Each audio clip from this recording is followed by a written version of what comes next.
Once, there was a little boy who pestered his mother each time he needed something, and he was too lazy to look for it himself.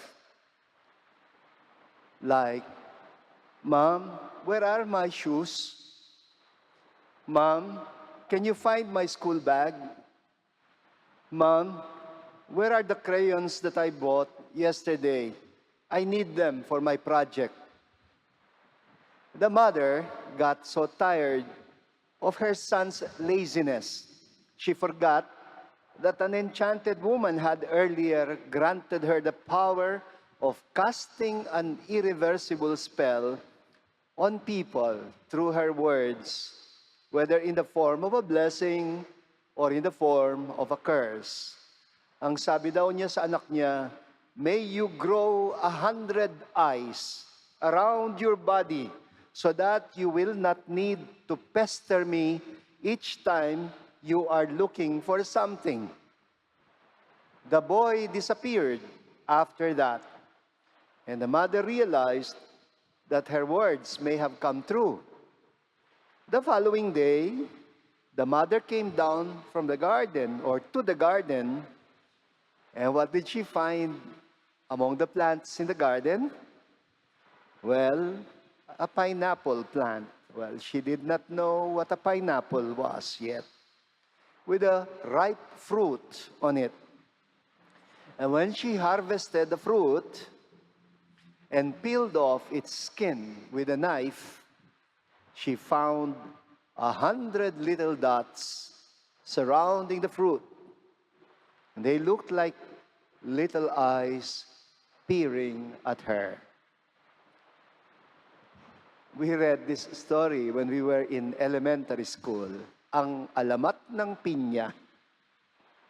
Well, today's gospel reminds me of this alamat ng pinya. Jesus is lamenting about the present generation. Sabi niya sa verse 29, this generation is an evil generation.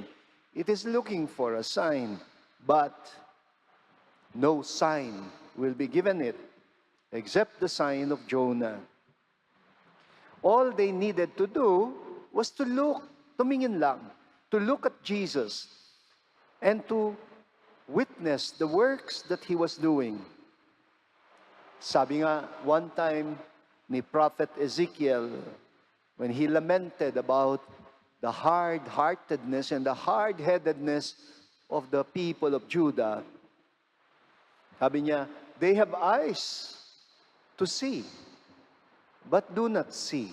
They have ears to hear, but do not hear. They are such a rebellious people.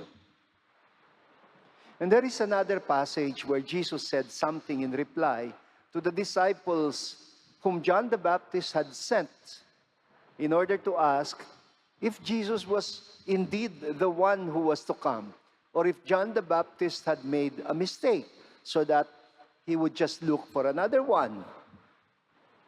Now, the answer of Jesus in that passage was actually meant not for John the Baptist, but for the disciples of John. Sabi niya, go. Go and tell John what you hear and what you see. Only what you hear and what you see. Parang it was Jesus' way of telling them that he would understand why John would need to ask such a question. E nasa kulungan siya. And having been in prison for some time, he did not have the opportunity to witness the works of Jesus.